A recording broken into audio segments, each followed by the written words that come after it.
So let's talk about the next steps. Complete research and analysis. Jesus saying by Jesus saying. Jesus event by Jesus event. The Jesus Seminar met twice per year.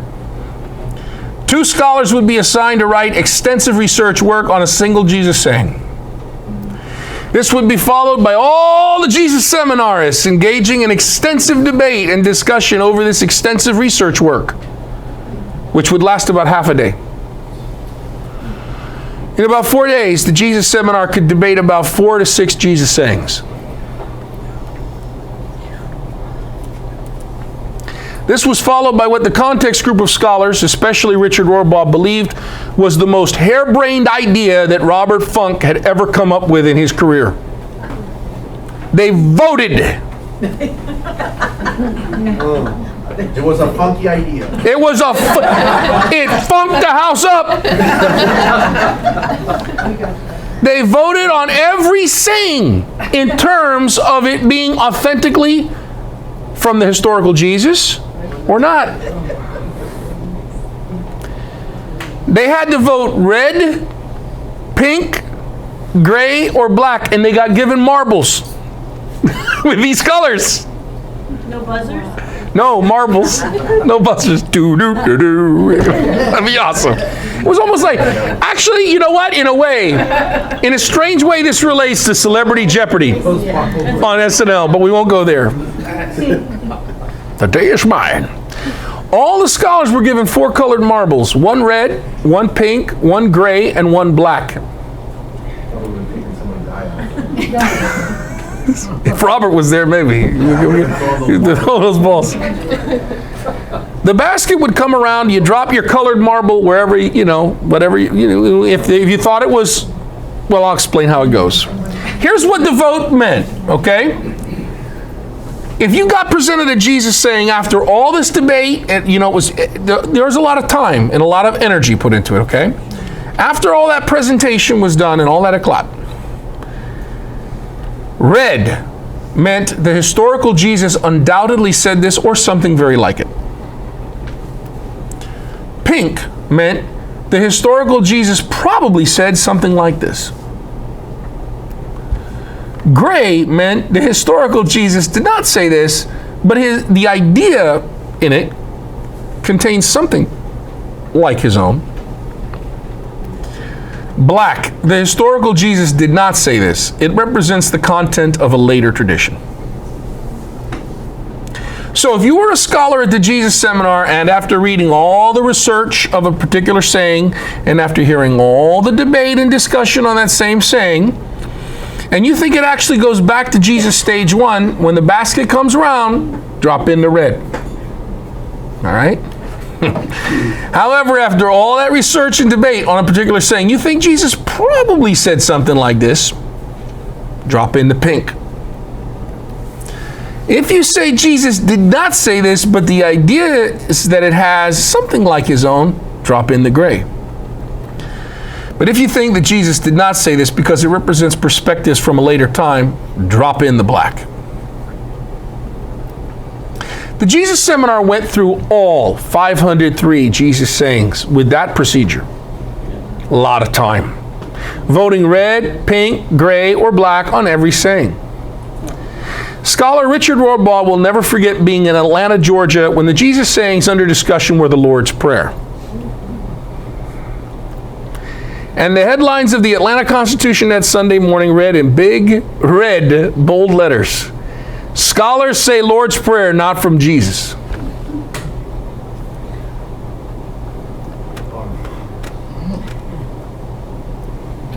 Black. Well, it wasn't really that simple, because if you look in their 5 Gospels, which they publish, right? 5. Matthew, Mark, Luke, John, and Thomas, right? Look at how it looks there.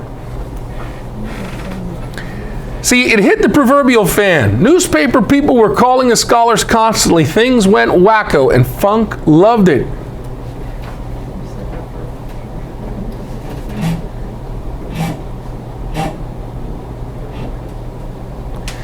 But it was totally misleading.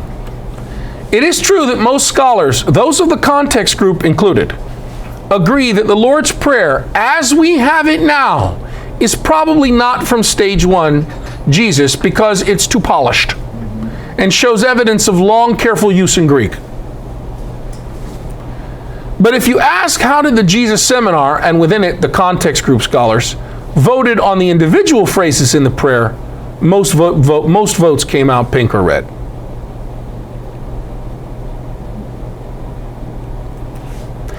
As we said before, it is doubtless that the petition, "Give us this day our daily bread," is a prayer for employment on the part of a Galilean peasant-day laborer who ate only if he got work that morning in the village square. The phrases in that Lord's Prayer come out of Galilean peasant life and not an elite, highly literate, higher social strata of later messianists living in some Greco-Roman city. The whole prayer, as it is now configured, does come from this later situation, but not the individual petitions.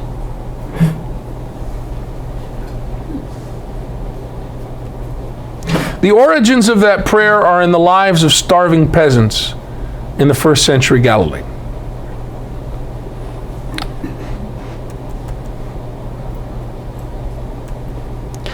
Red, pink, gray, and black. Just for fun, would you like to look at some of the ballots? Yeah. Here we go. Jesus Seminar Balloting, October 1989. Love your enemies. There are the votes, folks.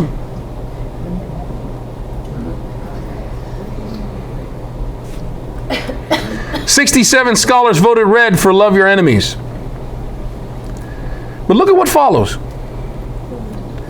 "Do good to those who hate you. Bless those who curse you, and pray for those who abuse you." All got voted pink or gray.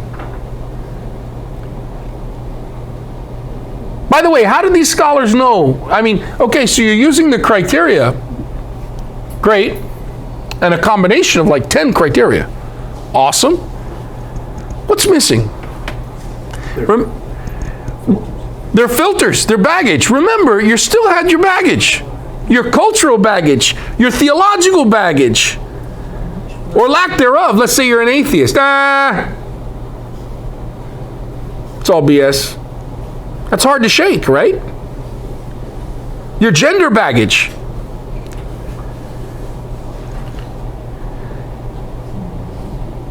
So the majority of scholars thought that while those statements may very well be in line with the spirit of Jesus, in reality, all of these statements come from a later preacher, stages 2 or 3, talking about the historical Jesus saying, "Love your enemies." These later statements come from a preacher or preachers explaining the implications and ramifications of what it means to love your enemies. So all of those pink and gray statements then belong to the early Jesus groups, using the stage 1 Jesus saying, "Love your enemies," while expanding, extrapolating, and explaining its content in a sermon. The other cheek. Oof, all red. Look at that. Well, some didn't agree. "If anyone forces you to go 1 mile, go with them 2 miles. 67 scholars said yes, that came from the original Jesus. "But you have heard it said, an eye for an eye, tooth for a tooth." 73 scholars, black.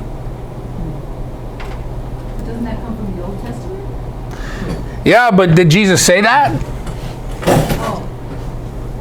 Just like, have you not heard it said that David was in it? Yeah. Uh-oh. "Give without return. Give to everyone who begs from you."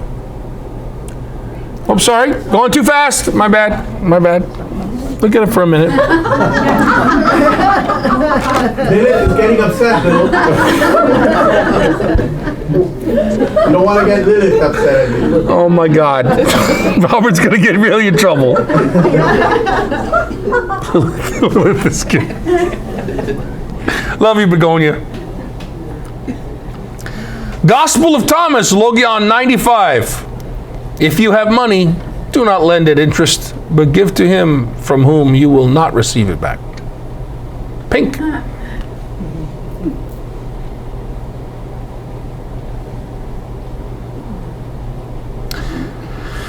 A disciple is not above his teacher, but everyone, when he is fully taught, will be like his teacher. 0, red. A disciple is not above his teacher, nor look, and you got multiple attestate? Well, no, you don't, because it's Luke and Matthew. They're not original sources. They're not independent sources. They're dependent on the synoptic tradition. John, a servant is not greater than his master. 0. What happened here? This one got solid black. Not a single red vote. Why? That saying sounds very much like the later Jesus group, where arguments are happening between folks who think they're the hottest teacher in town. And someone says, wouldn't it be greater if you guys were more like Jesus?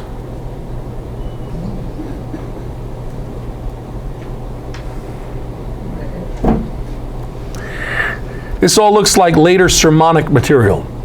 Stage 2. Remember Paul in Galatians? Who belongs to Apollos? Who belongs to Paul? Who belongs to Cephas? Who belongs to James? What's the result of all this, okay? It wasn't as bad as the new quest. Actually, we did get ahead a little bit. Remember, according to the second quest, the historical Jesus was a Pharisee, a zealot, neither a Pharisee or a zealot, a revolutionary zealot, a violent black revolutionary zealot, an advocate of nonviolence, a traditional Jew, a Jewish rabbi, an apocalyptic type. Neither a Jewish rabbi nor apocalyptic type. An Essene, one concerned only with the nearness of God. A failed political pretender, a family man, a homosexual, a woman, and a mushroom. That's a failure if ever I've ever seen one. That's the second quest. That's new.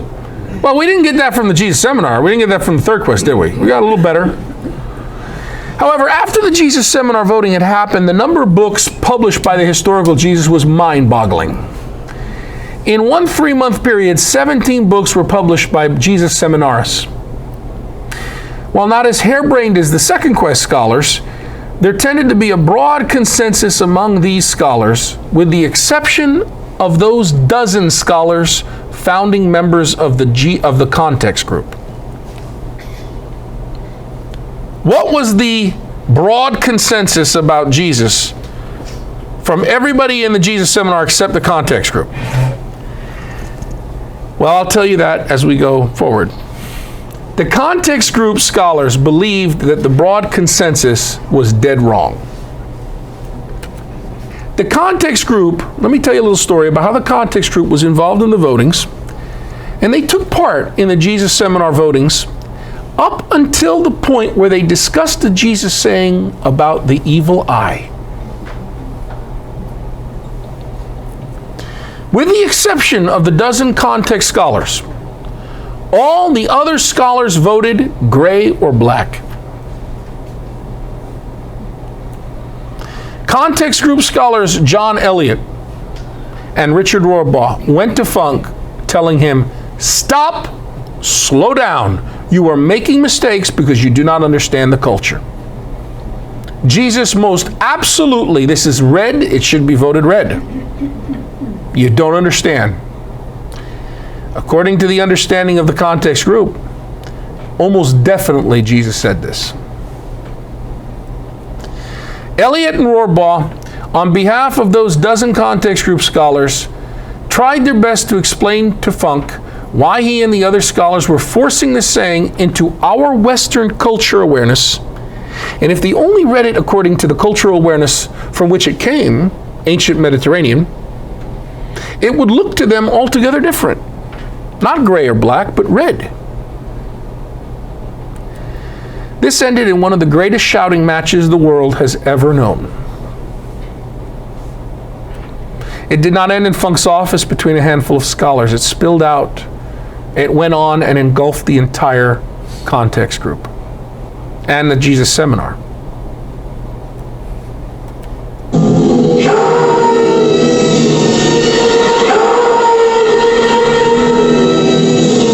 Funk called Rohrbaugh screaming obscenities over the phone. The expletives and colorful metaphors flowed from Funk's tongue into Rohrbaugh's ear. It was over the Christmas holiday. It went on for a long time, and Rohrbaugh could hear Funk's wife, Shar, telling her husband, Bob, stop. Your blood pressure.